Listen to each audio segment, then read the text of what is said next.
Si j'aurais à convaincre un jeune à s'inscrire au programme Cabestan, je parlerais beaucoup là, de cette chance unique que représente le programme Cabestan pour prendre un pas de recul sur sa vie, puis réellement réfléchir dans un environnement puis dans un contexte bienveillant sur ce qu'ils veulent laisser derrière, ce qu'ils veulent réussir pour plus tard, puis c'est pas une question de forcément de se découvrir, mais c'est vraiment de se retrouver. Parce que je pense que les jeunes, souvent, de nos jours, réussissent à, pas forcément à se perdre, mais ils perdent un peu accès à qui ils sont réellement. C'est des valeurs qui, pour nous, sont très importantes. Puis sur un Cabestan, c'est des valeurs qu'on met beaucoup de l'avant.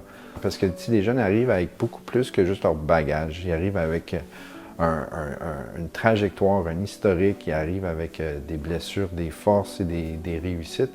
Et nous, on les prend comme ils le sont, puis on n'est pas là pour leur dire comment être, mais plutôt leur donner la chance de découvrir qui ils sont. Au début, je pensais avoir peur des espaces restreints, tu vois. C'était le côté très intime-là, puis de ne pas avoir ma bulle. Puis qu'au final, ça s'est avéré complètement l'opposé.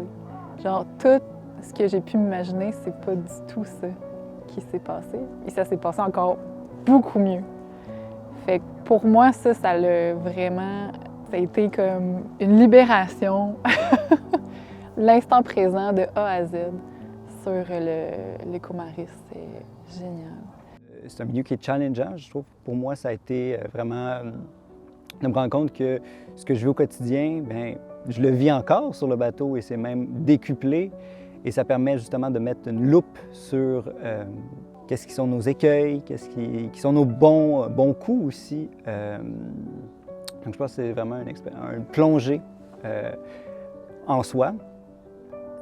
Pour des gens qui se cherchent, c'est vraiment intéressant d'être mis en contact avec la variété de personnes qu'il y a sur le navire, avec des expériences différentes, des parcours différents. Puis ça permet un peu de voir d'autres modèles, d'avoir des points de vue extérieurs sur nos propres questions.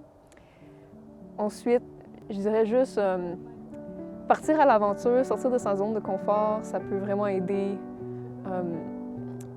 peut-être à se faire une tête ou apprendre à mieux se connaître, surtout. Donc, ouais, voilà, c'est ce que je veux dire. Si c'est un rêve, surtout pour ceux et celles qui voudraient embarquer sur ce voilier-là, essayez-le. Allez-y vraiment. C'est quelque chose que, pour moi, c'est dans les plus beaux moments de ma vie. Je pourrais jamais avoir ça nulle part ailleurs. Faudrait pas qu'ils passent à côté de ça, même si pour certains, ça pourrait être hésitant, voir un grand objectif à atteindre. Le bout du chemin, au bout de la route, ça va vraiment, peut-être pas tout changer leur vie, mais vraiment, c'est un passage que pour moi, tout le monde devrait passer. Par là, c'est vraiment quelque chose de vraiment rare. Ça m'a permis de vivre un de mes rêves, donc de naviguer dans un voilier. Et je crois que ça va devenir plus qu'un rêve, mais un objectif. Donc d'un jour avoir mon voilier pour pouvoir naviguer en mer, en fait.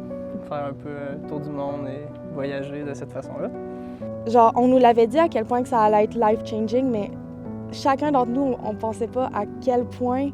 Puis on est toutes là, puis on est toutes comme... L'après-Cabestan nous fait peur, si on veut, parce qu'on est comme à quel point qu'on va avoir changé rendu là, mais pour le meilleur. Fait qu'on est excités, puis en tout cas, moi, je sais que je suis vraiment excitée pour la suite, puis c'est pour ça que je suis comme... Je le recommanderais à tout le monde, là. C'est vraiment... C'est une belle expérience de vie qu'on est chanceux d'avoir vécue.